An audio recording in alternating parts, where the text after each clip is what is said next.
बिस्मिल्लाहिर्रहमानिर्रहीम, अस्सलाम वालेकुम नाज़रीन। अमरीका और ईरान के दरमियान जंगबंदी की डेडलाइन ख़त्म होने में तकरीबन एक हफ़्ता बाकी है। मुज़ाकरात में डेडलॉक के बावजूद पाकिस्तान ने हिम्मत नहीं हारी और जंगबंदी ख़त्म होने से पहले मुज़ाकरात की बहाली के लिए सिफारती कोशिशें तेज़ हो गई हैं।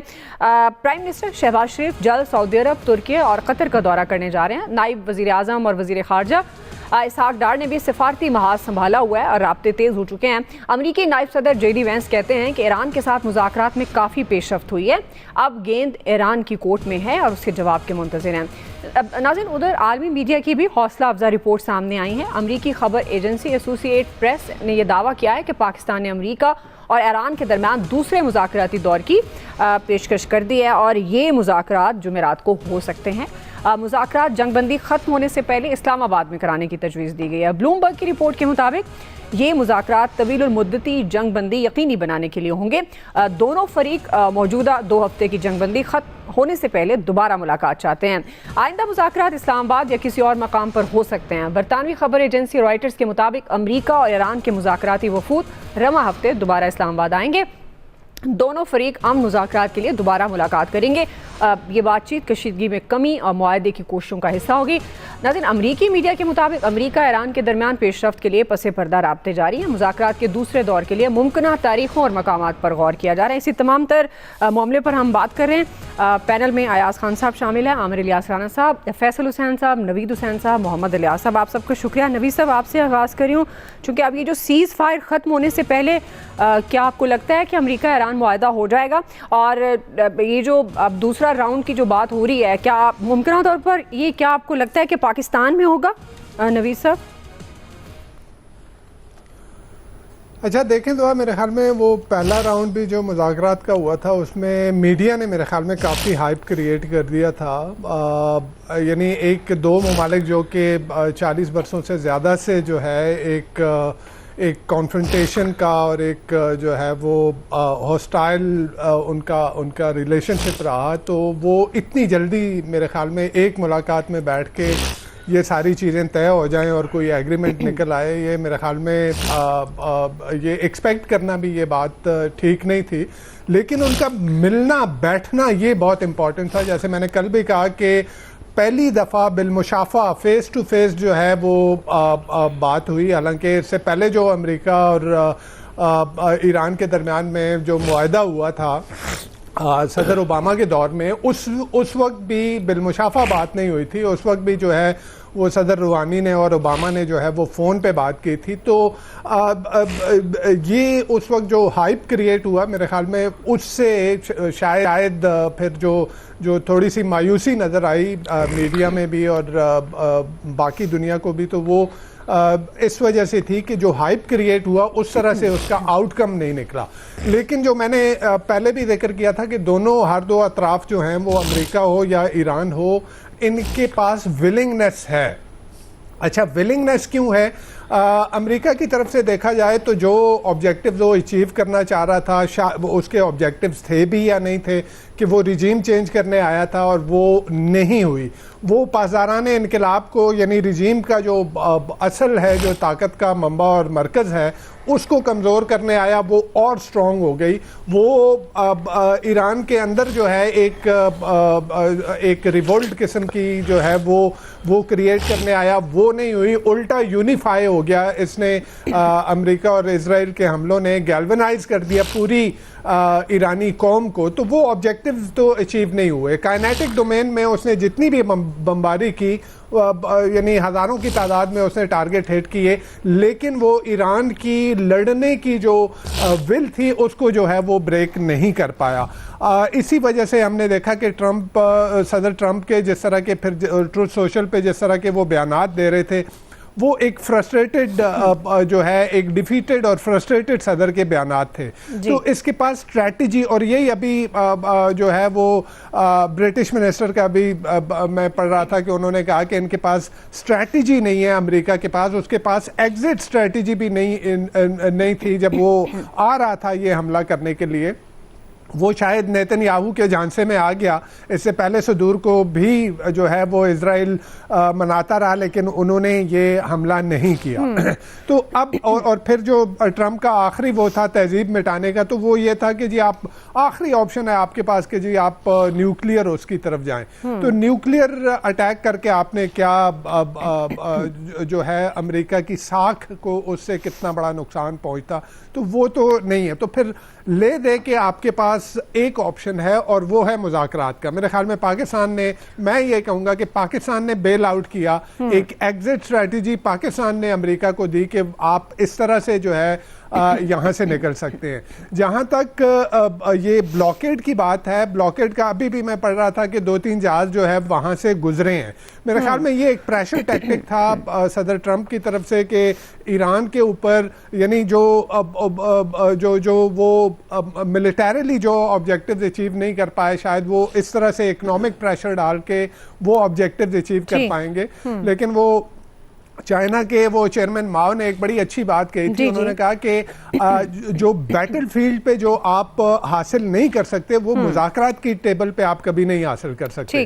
तो ये है कि गिव एंड टेक होगा, आप कुछ देंगे कुछ लेंगे, आप मैक्सिमलिस्ट अप्रोच दोनों अतराफ से। वो ईरान की तरफ से, ईरान ने सरवाइव करके इतनी बड़ी अब जो है वो मिलिट्री कैंपेन को सरवाइव करके, वो तो उसका पलड़ा भारी है, मैं ये कहूंगा। तो उसका पलड़ा भारी है। अब तो बैठ के ये दोनों अतराफ से, तो ये जो बातें अभी सामने आ रही हैं, और ये भी जब ये पहले दौर के बाद भी पाकिस्तान की तरफ से हमारे वजीर खारजा ने भी, डिप्टी प्राइम मिनिस्टर ने भी ये बात की थी कि ये एक प्रोसेस है, इसको एज एन इवेंट नहीं देखना चाहिए, इसको एज ए प्रोसेस देखना चाहिए। तो विल मौजूद है, वो अमेरिका की तरफ से भी, वो ईरान की तरफ से भी। अब ये बैठ के तय करना है कि जी गिव एंड टेक कितना होगा, और किस, ऑब्वियसली दोनों अतराफ जो है वो पोजीशन ऑफ स्ट्रेंथ से बात करने की कोशिश करेंगे। लेकिन जब बीच में फैसिलिटेशन होगी, मीडिएशन होगी, तो मेरे ख्याल में रास्ता निकल आएगा, और यही इस वक्त सारी दुनिया चाह रही है। जी आमिर साहब, रास्ता निकल आएगा, ये दुनिया चाह रही है, इसमें कोई शक नहीं है। आपको लगता है अब ज़ाहिर है सीज़फायर ख़त्म होगा, क्या इसकी एक्सटेंशन होगी, या दोनों तरफ से जो विल की बात हो रही है, विल मौजूद है अमेरिका ईरान में, तो ये क्या तवीलुल मुद्दती कोई मुआहदा होता हुआ आपको नज़र आ रहा है? और पाकिस्तान का, क्योंकि ये बातें हो रही हैं कि सेकंड राउंड पाकिस्तान में ही होना चाहिए, जिस तरह पाकिस्तान ने पहले एफर्ट किया है, अभी भी वो एफर्ट कर रहा है कि ये मामला मुज़ाकरात से तय हो जाएं। आमिर साहब, देखिए, पाकिस्तान ने रास्ता ईरान और अमेरिका दोनों के लिए निकालने की कोशिश की है, और पाकिस्तान ने जो कोशिश की वो कामयाब होगी कि आमने सामने 47 साल के बाद बिठा दिया।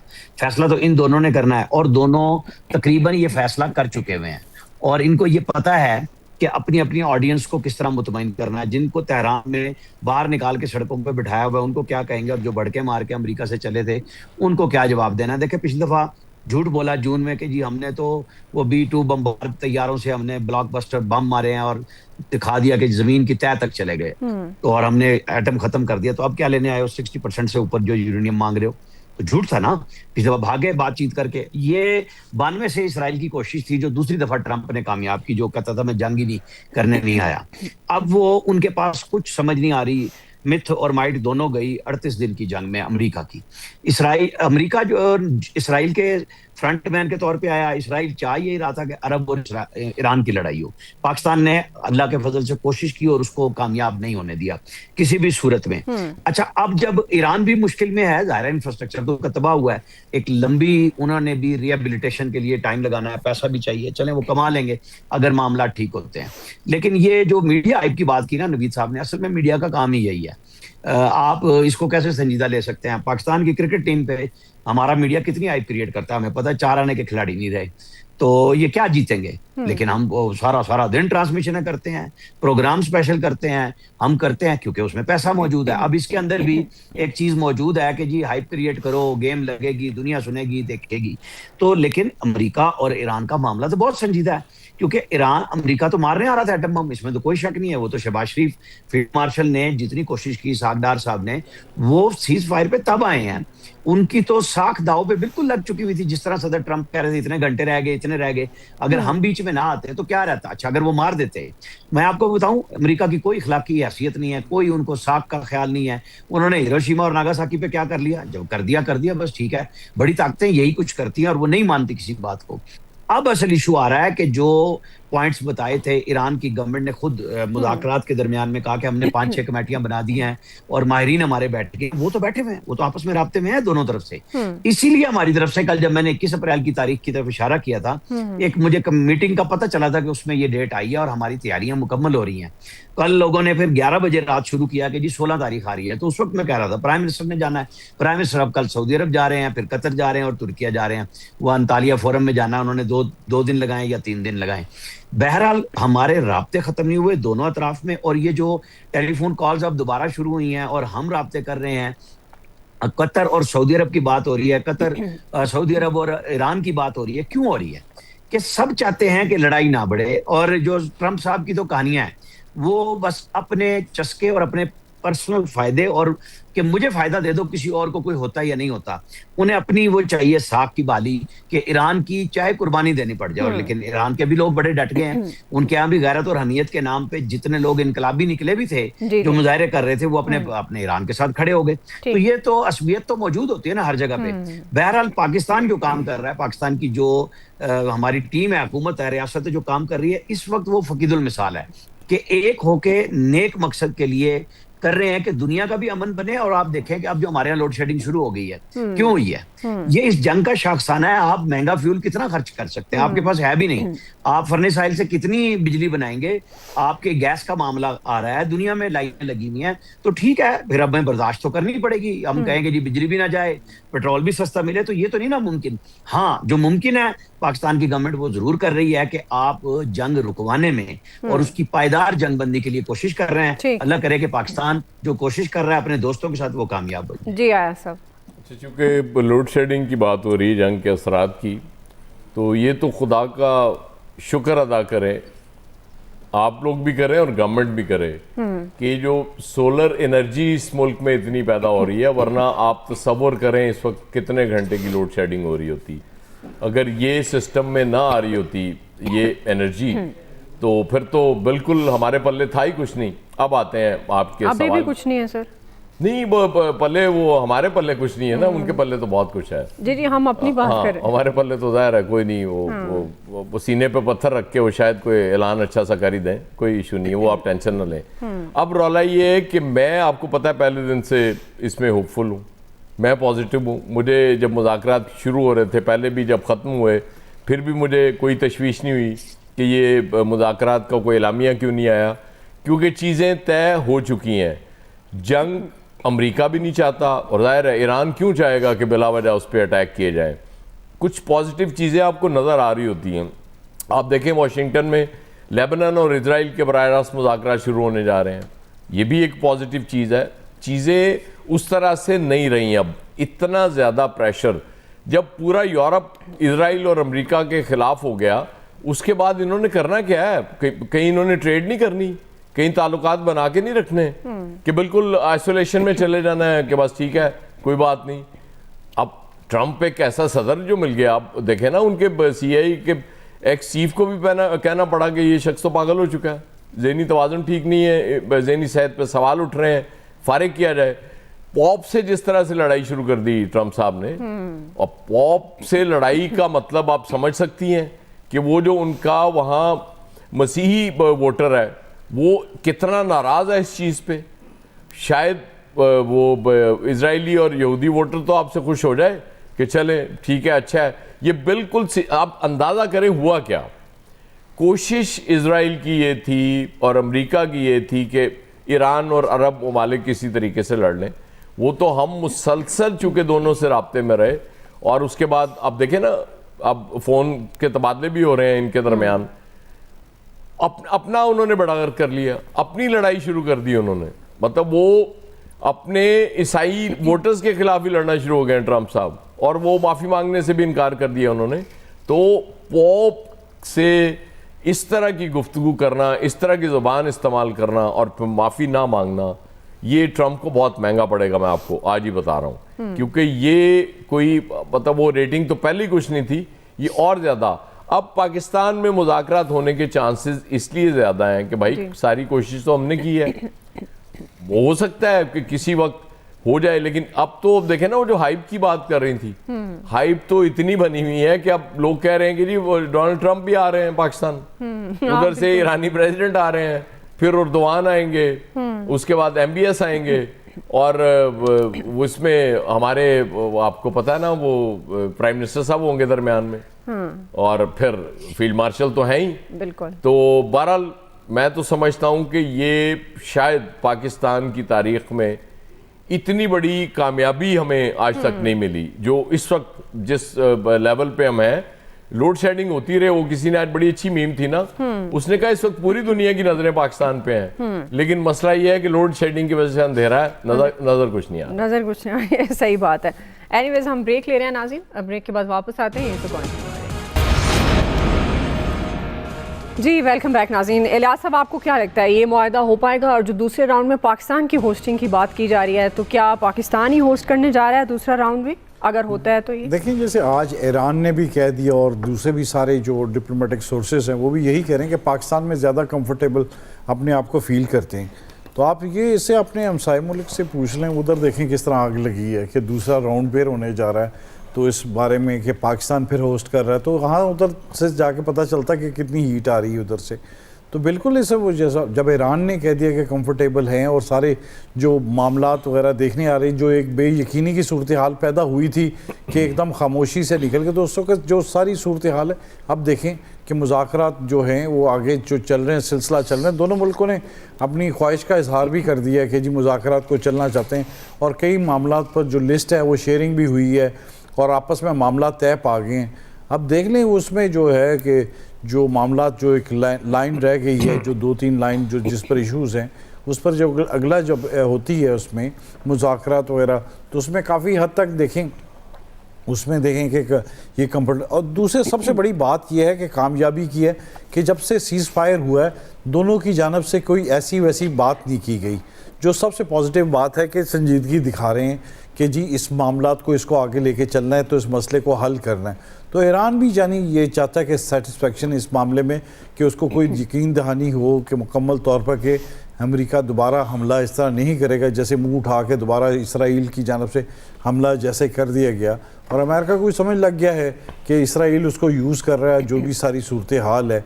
तो ज़ाहिर आवाम को तो सामने जाना पड़ेगा, तो उसको अमेरिका के प्रेसिडेंट को तो देखना पड़ रहा है कि उसको फ्यूचर में क्या मुश्किलात हो सकती हैं। तो ये बड़ी एक प्रेशर है, उसको अपना भी सारा प्रेशर का सामना कर रहा है। ईरान को पता है कि जो इन्होंने तमाम हरबे इस्तेमाल कर लिए हैं, अब ये सिर्फ गीदड़ बबकियाँ ही हैं कि जो जी कि ये कर देंगे वो कर देंगे, लेकिन अभी तक कुछ नहीं हुआ। तो वो सारे अपने चाहते हैं कि जो मसाइल हैं, जो लिस्ट है, जिस आपस में मुज़ाकरात वगैरह वो हों। अगरचे नुकसान बहुत हुआ है, लेकिन फिर भी ईरान डटा हुआ है। ईरान ने बताया कि जी वो इसमें अभी भी जंग करने के लिए तैयार है।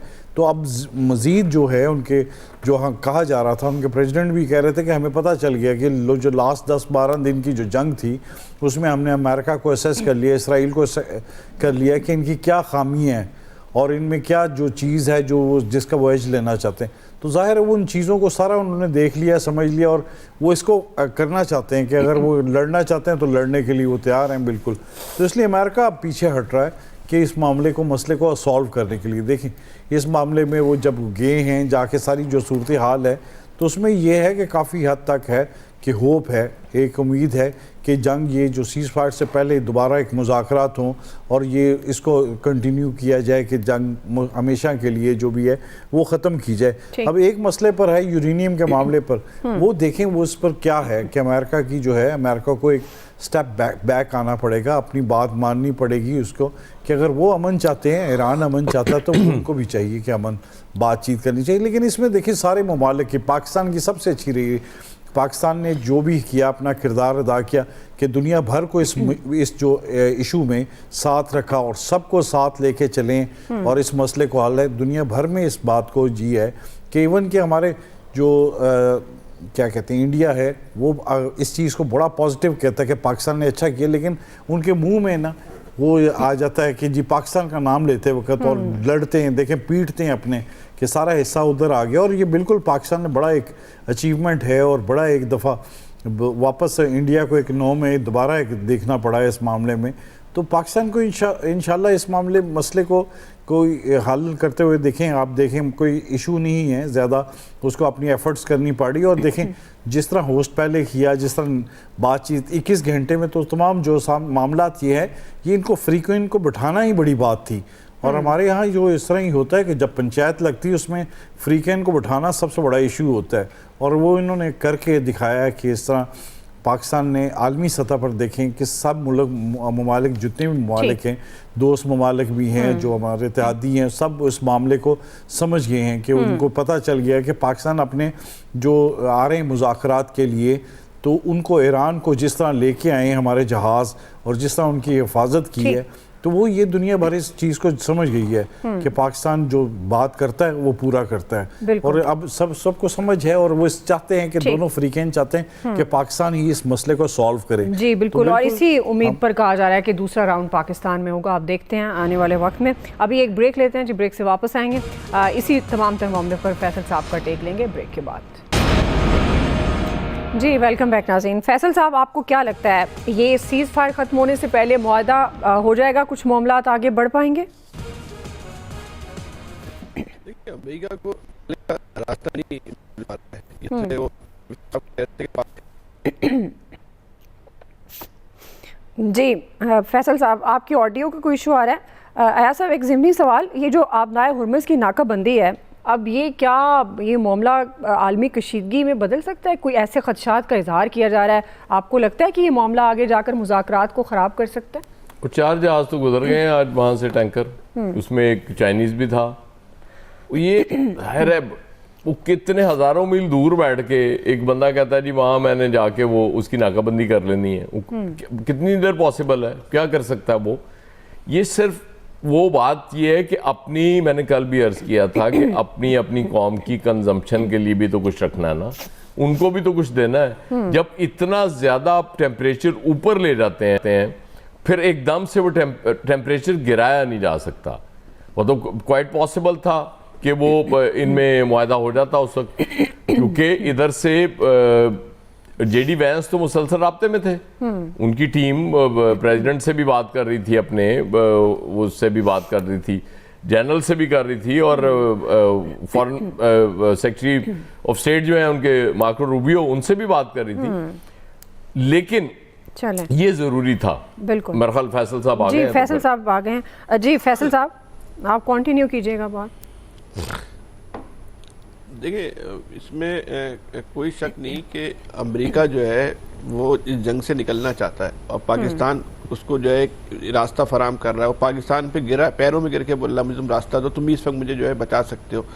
लेकिन ये जंग से निकलने का रास्ता तो शायद अमेरिका को मिल जाएगा, लेकिन बाइज्जत रास्ता नहीं मिलेगा। उसके गले में जो जिल्लत का तोक उस पहन चुका है, वो उसको अब उतार के नहीं फेंक सकता। अब मुज़ाकरात की बात देखें, वो ईरान से मुज़ाकरात कर रहा है, ये अमेरिका का मिजाज नहीं है।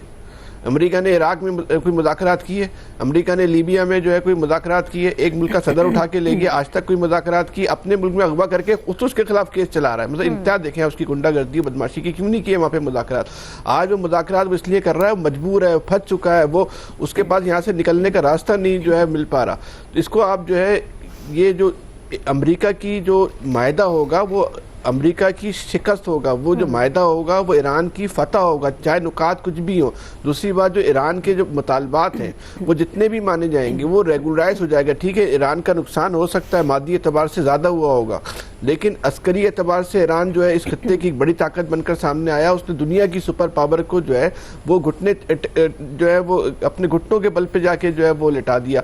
मुज़ाकरात उस दिन कामयाब क्यों नहीं हुए? ईरानी के कल वज़ीर ख़ारजा का जो बयान है, जो उन्होंने ट्वीट किया है कि मुज़ाकरात की कामयाबी चंद इंचों के फासले पे थी। जो दो ममालिक के जो वफूद बैठे हुए थे उस मुज़ाकरात में, ईरान का जो वफ़द था वो मुकम्मल तौर पे कुल्ली इख्तियार रखता था फैसला करने का। वहाँ अमरीकी जो नायब सदर, उनका अपना बयान है कि 12 टेलीफोन कॉल मैंने सदर ट्रंप को किए, उनको मंजूरी के लिए और हिदायत लेने के लिए बार बार वहाँ फ़ोन करना पड़ रहा था। ईरानी वफ़द को मंजूरी के लिए किसी को फ़ोन नहीं करना पड़ रहा था।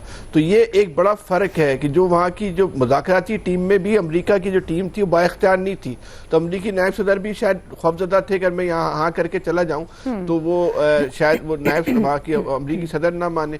तो बेहतर ये होगा कि एक दफ़ा ट्रंप साहब को ला के बिठा दें, उनसे जो है वो रिटर्न में जो है वो एग्रीमेंट करवा लें, उसके बाद भी अगर वो मान जाए, अपने लिखे हुए अपने दस्तखत करता, तो ये उनकी बड़ी मेहरबानी होगी भाई, इसको मान लें।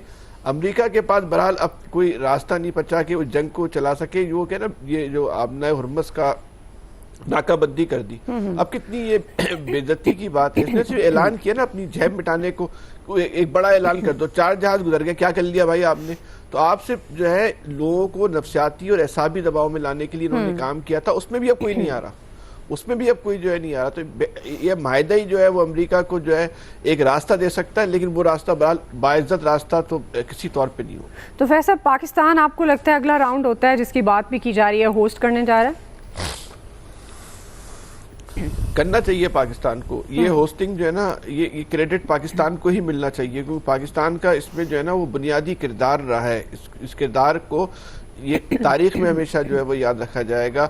एक छोटा मुल्क होने के बावजूद पाकिस्तान ने जिस फहम का, जिस फरासत का वो मुजाहरा किया और 2 इंतहाई खतरनाक तरीन फरीकों को इस तरह लेके चला है कि दोनों फरीकैन ने जो इंतहाई बदतरीन एक दूसरे के दुश्मन है, बाहर निकल के पाकिस्तान की तारीफ की कि पाकिस्तान का किरदार न्यूट्रल था। तो ये जो पाकिस्तान की हिकमत अमली थी, पाकिस्तान का जो किरदार था, पाकिस्तान ने जिस सलाहियत का उस टेबल पे मुजाहरा किया, मुज़ाकरात की टेबल पर, और 2 बदतरीन दुश्मनों को जिस तरह वो साथ लेके चला है, तो ये बहरहाल इस सारे मुज़ाकरात का कमाल था कि दोनों फरीकैन पाकिस्तान के किरदार से मुतमईन है। ऐसे मौके पर अमूमी तौर पे किसी फरीक को जो है वो मुसालिसकार से जो है वो शिकायत हो जाती है, सालिस से शिकायत हो जाती है, भाई तुम उसका साथ दे रहे हो, लेकिन यहाँ ये मामला जो है हमें देखने में नहीं आया।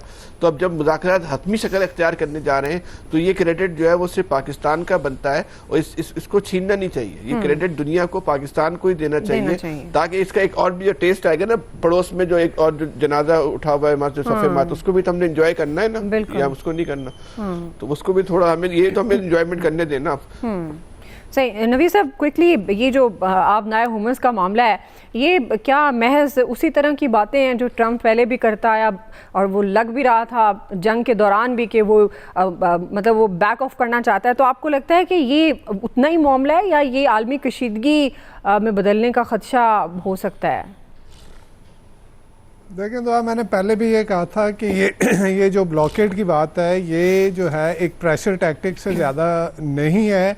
आप इंटरनेशनली देखें, इंटरनेशनली वो सेल नहीं कर पाया। बरतानिया ने कहा, फ्रांस ने कहा, बाकी ममालिक ने, अभी खबर कल चली है कि सऊदी अरब ने ट्रंप को अप्रोच किया है। अभी कतर का जो फॉरेन मिनिस्ट्री का स्टेटमेंट आया है, चाइना की तरफ से जो है स्टेटमेंट आया है। ईरान को इससे कोई खातर खा जो है वो उसके ऊपर उस तरह से फ़र्क नहीं पड़ेगा, क्योंकि उसके पास और रूट हैं, ऊपर कैसिपियन से वो जा सकता है, उसके जो लैंड बॉर्डर्स हैं वो हैं, उसको एज फार एज उसकी फूड सिक्योरिटी की बात है, वो फूड सिक्योरिटी उसने इंश्योर की हुई है, वो इतना कुछ पैदा कर लेता है। और जहाँ तक बात उसके तेल की है, तो तकरीबन 162 मिलियन बैरल उसके अभी सी में हैं जो कि मुल्कों को जा रहे हैं। तो मेरे ख्याल में ये ट्रंप की एक प्रेशर टैक्टिक के अलावा कुछ नहीं है। और जैसे पहले भी मैंने कहा कि 3-4 जहाज आज गुजर चुके हैं, मेरा नहीं ख्याल कि इससे एस्केलेशन फर्दर बढ़ेगी या अमेरिका कोई ऐसा इक़दाम करेगा जिससे एस्केलेशन बढ़े। चले, ठीक है जी, आपका पॉइंट आ गया, वक्त भी ख़त्म हो गया। लेकिन जाते जाते नाज़रीन, मैं आज मरियम नवाज़ साहिबा की तवज्जो एक इंतहाई अहम मसले की तरफ ज़रूर कराना चाहूँगी। इसलिए नहीं कि ये मेरे साथ हुआ है, लेकिन ये भी एक सच है, जब आपके साथ कुछ होता है तो आप आम लोगों की पेन भी तभी समझते हैं। आपने यूनिफॉर्म्स बदले पुलिस के, ट्रैफिक पुलिस के, लेकिन इंतहाई अफसोस के साथ आप उनके रवैयों की ट्रेनिंग करते, आप उनको बताते कि आपने आम लोगों के साथ किस तरह बिहेव करना है सड़क पर। चलान काटने का मैडम साहिबा आप ज़रूर हुक्म दें, आपका हक बनता है। लेकिन मैं एक आम शहरी, मैं टैक्स पे करती हूँ, लेकिन मेरा भी इतना हक बनता है कि आपका जो ऑफिसर चलान कर रहा है वो मेरी ह्यूमिलेशन ना करे, वो मेरी इंसल्ट ना करे, वो मेरी गाड़ी को बगैर बताए 200 किलोमीटर दूर ना खड़ा कर दे और उसके बाद वो मिसबिहेव करे। तो मैडम, मैं उम्मीद करती हूँ कि आप जिस तरह से पंजाब को खूबसूरत कर रही हैं, आप बहुत अच्छा कर रही हैं। जब आप अच्छा करती हैं हम तारीफ़ करते हैं, तो खुदारा इन लोगों के जहनों को भी खूबसूरत करें। जो सो कॉल्ड अशराफिया है, उनको जब तक आप बदलेंगी नहीं, आपका पंजाब खूबसूरत नहीं होगा। इसी के साथ मैं इजाज़त चाहूँगी और ये उम्मीद करूँगी कि आप इन गुजारिशात पर ज़रूर अमल करेंगी और आप अपने इन सरकारी अफसरान की थोड़ी सी ट्रेनिंग, ख़ासतौर पर आप खुद खातून हैं तो ख़वातीन के साथ मिसबिहेव ना करें, इसके हवाले से आप ज़रूर इस इशू को टेकअप करेंगे। इसके साथ ही एक्सपर्ट से इतना ही, ख्याल रखिए, अल्लाह हाफ़िज़।